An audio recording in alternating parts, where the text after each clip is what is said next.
ನಮಸ್ತೆ. ರೈತರಲ್ಲೇ ಒಂದು ವಿನಂತಿ. ರೈತ ಸಮುದಾಯಕ್ಕೆ ಒಂದು ಹೊಸ ಮಾದರಿಯನ್ನು ತಯಾರು ಮಾಡ್ತಿದ್ದೇವೆ. ಇದು ಬಾಳೆ ದಿಂಡಿನ ಒಂದು ಹೂವು. ಈ ಹೂವನ್ನು ತಯಾರು ಮಾಡಿ ಹಿಂಗೆ ಸಣ್ಣಗೆ ಹಾಕಿ, ಇದು ಪೊಟ್ಯಾಶ್ ಗೊಬ್ಬರ. ನೀವು 2000 ಕೊಟ್ಟು ಪೊಟ್ಯಾಶ್ ಗೊಬ್ಬರ ತರ್ತೀರಿ, ಭೂಮಿ ಹಾಕ್ಬೇಕಂತ. ಇದು ಒಂದು ಪೊಟ್ಯಾಶ್ ಗೊಬ್ಬರ ತಯಾರಾಗ್ತೈತಿ.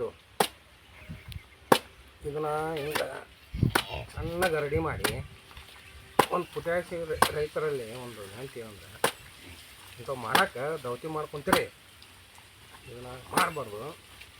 ಸಣ್ಣಗೆ ಹಿಂಗೆ ಇದನ್ನು ಕಡಿದು ಹಿಂಗೆ ಮಾಡಿ ಒಂದು ಪೊಟ್ಯಾಶ್ ಗೊಬ್ಬರ ಇದನ್ನು ತಯಾರು ಮಾಡಿ ಯಾವುದೇ ನಾವು ಇದನ್ನು ಗೊಬ್ಬರ ಪೊಟ್ಯಾಶನ್ನು ಲಿಕ್ವಿಡ್ ಮಾಡಿ ಒಂದು ಈರುಳ್ಳಿಗೆ ಹಾಕ್ತೀವಿ. ಒಂದು ಇದನ್ನು ಹಿಂಗೆ ಹಾಕಿ ಒಂದು ಬ್ಯಾರಲ್ಲಿಗೆ ಹಾಕ್ತೀವಿ. ಹಿಂಗೆ ಬ್ಯಾರಲ್ಲಿಗೆ ಹಾಕಿ ಇದಕ್ಕೆ ಆರ್ಗ್ಯಾನಿಕ್ ಬೆಲ್ಲ ಯಾವುದೇ ಪೀಕಿಗೆ ಸ್ಪ್ರೇ ಮಾಡಿರಿ, ಇಲ್ಲ ಅರು ನೀರ ಬಿಡ್ರಿ, ನಿಮ್ಮ ಡ್ರಿಪ್ ಇದ್ರೆ ಡ್ರಿಪ್ನೇ ಬಿಡ್ರಿ. ಒಂದು ಹಿಂಗೆ ಹಾಕಿ ಪೊಟ್ಯಾಶ್ ಗೊಬ್ಬರ, ಒರಿಜಿನಲ್ ಪೊಟ್ಯಾಶ್ ಗೊಬ್ಬರ ತಯಾರಾಗ್ತೈತಿ. ಇದು ಒಂದು ರೆಡಿ ಮಾಡಿ ಈಗ ಒಂದಿಷ್ಟು ಹಾಕಿ, ಇದನ್ನೊಂದಿಷ್ಟು ಹಾಕಿ, ಆರ್ಗ್ಯಾನಿಕ್ ಬೆಲ್ಲ ಇದು ಒಂದು 25 kg ಬೆಲ್ಲ ಅದ. ಇದು ಒಂದು 25 kg ಹಾಕ್ತೈತಿ. ಇದೊಂದು ಹಾಕಿ ನೀವು ಕಬ್ಬಿಗೆ ಹರು ನೀರಾಗಿ ಬಿಡ್ರಿ.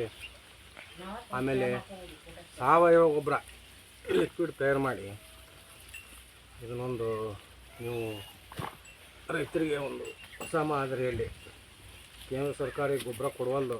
ಯಾಕಂದರೆ FIR ಮಾಡಿಸಿ, ಅದು ಮಾಡಿಸಿ, ಇದು ಮಾಡಿಸಿ ಎಲ್ಲ ರೈತರಿಗೆ ಎರೆಹುಳ ತಯಾರಾಗ್ತೈತಿ, ಭೂಮಿ ಫಲವತ್ತಾಗ್ತೈತಿ. ಇದನ್ನೊಂದು ತಯಾರು ಮಾಡಿ ನೀವು ಹರಿವು ನೀರಾಗರ ಬಿಡ್ರಿ, ಎದಕ್ಕರ ಹಾಕ್ರಿ.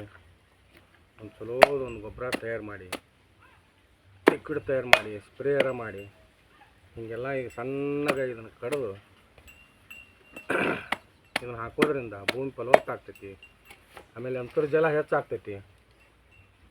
ಯಾವುದೇ ಒಂದು ಗೊಬ್ಬರ ಹಾಕಿದ್ರೆ ಅದು ಭೂಮಿ ಫಲವತ್ತಾಗಲ್ಲ.